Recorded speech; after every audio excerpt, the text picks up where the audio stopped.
द्वितीय विश्व युद्ध के प्रारंभ, नेताजी के कांग्रेस त्याग और फॉरवर्ड ब्लॉक के गठन, प्रांतों में कार्य कर रही भारतीयों की सरकारों के पदत्याग एवं मुस्लिम लीग के मुसलमानों के लिए धर्म संप्रदाय के नाम पर अलग राष्ट्र की मांग के प्रस्ताव जैसी घटनाओं की संक्षिप्त चर्चा हमने अपनी पिछली कड़ी में की है।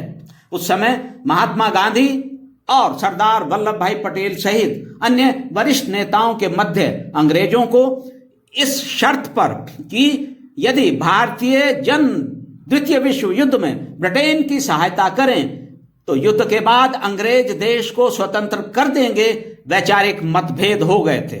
लेकिन अंततः ब्रिटिश सत्ता को किसी भी स्थिति में भारतीयों की सहायता के बदले उनके द्वारा भारत को स्वाधीनता प्रदान करने के वचन के बाद भी कोई सहयोग न देने के निर्णय के साथ स्वाधीनता संग्राम को और तीव्र करने का संकल्प लिया गया।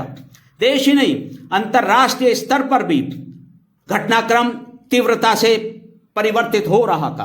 ब्रिटेन विशाल जनसंख्या वाले भारत के लोगों की युद्ध में फिर भी सहायता चाहता था। इसीलिए पत्राचार के अतिरिक्त महात्मा गांधी की वायसराय के साथ वार्ता भी हुई, जिसमें देश के लिए राष्ट्रीय स्तर पर एक अस्थायी सरकार के गठन की मांग भी की गई, लेकिन वायसराय ने उसे नहीं माना। अतः संघर्ष के लिए देशवासियों की तैयारी के क्रम में अक्टूबर 1940 ईस्वी में व्यक्तिगत सत्याग्रह प्रारंभ हुआ, जो मेरे अनुसार अगस्त 1942 ईस्वी के भारत छोड़ो आंदोलन का प्रथम स्तर था। अगस्त क्रांति की पृष्ठभूमि तैयार करने वाला था। एक चयनित और उत्तरदायी व्यक्ति द्वारा जिलाधिकारी को पूर्व सूचना देकर जनसभा में अथवा जनमानस के समक्ष कुछ चयनित नारों के उच्चारण के साथ व्यक्तिगत सत्याग्रह के प्रारंभ की योजना बनाई गई। विनोबा भावे को पहले सत्याग्रही के रूप में चुना गया। उन्होंने 3 बातों को केंद्र में रखकर पवनार आश्रम से व्यक्तिगत सत्याग्रह प्रारंभ किया। वे 3 बातें थीं: अंग्रेजों द्वारा कांग्रेस की राष्ट्रीय स्तर पर स्थायी सरकार की मांग को न मानना, वायसरॉय लिनलिथगो द्वारा अभिव्यक्ति की स्वतंत्रता न दिए जाना और बिना सहमति के अंग्रेजों द्वारा एक पक्षीय रूप में भारत को युद्ध का पक्ष घोषित करना। सरदार वल्लभ भाई पटेल 18 नवंबर 1940 ईस्वी को अहमदाबाद की एक सार्वजनिक सभा में चयनित युद्ध विरोधी नारों के उच्चारण के साथ व्यक्तिगत सत्याग्रह प्रारंभ करें।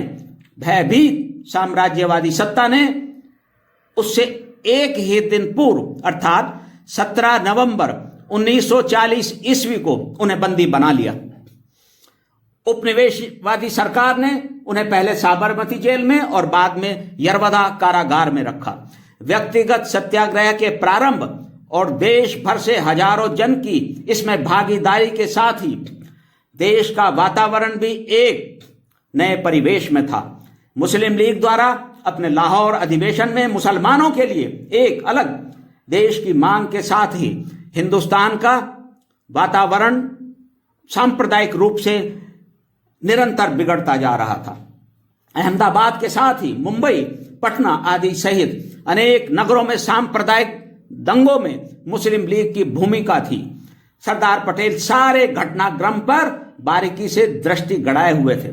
उस समय घटित घटनाओं ने देश की वस्तु स्थिति, विशेष रूप से निकट भविष्य में हिंदुस्तान में पनपने वाली गंभीर सांप्रदायिक स्थिति का आभास भी उन्हें करा दिया था।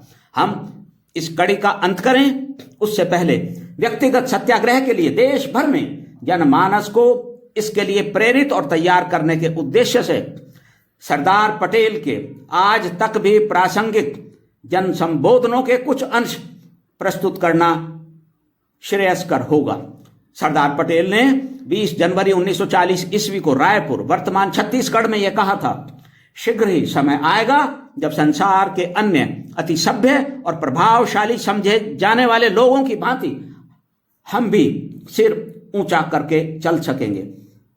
इसके लिए आपको आपसी मतभेद नहीं खड़े करने हैं और एक ही लक्ष्य की प्राप्ति के लिए साथ साथ आगे बढ़ना है। भड़ौच गुजरात में 13 फरवरी 1940 ईस्वी को उनका जन आह्वान था, तो बंदूक आदि का भय छोड़ दीजिए, एक ही दिल से लड़ाई लड़िए, देश के लिए हर प्रकार का बलिदान देने के लिए तैयार रहिए। 9 सितंबर 1940 ईस्वी को अहमदाबाद की एक विशाल जनसभा में सरदार वल्लभ भाई पटेल ने उपस्थित जन से देशवासियों द्वारा संचालन और उसके निर्माण का दृढ़ संकल्प कराया। 15 दिनों तक निरंतर रेल यात्राएं कर उन्होंने देश भर में लोगों को प्रेरित किया और सत्याग्रह के लिए उन्हें तैयार कर एक अग्रणी और ऐतिहासिक भूमिका का निर्वहन किया।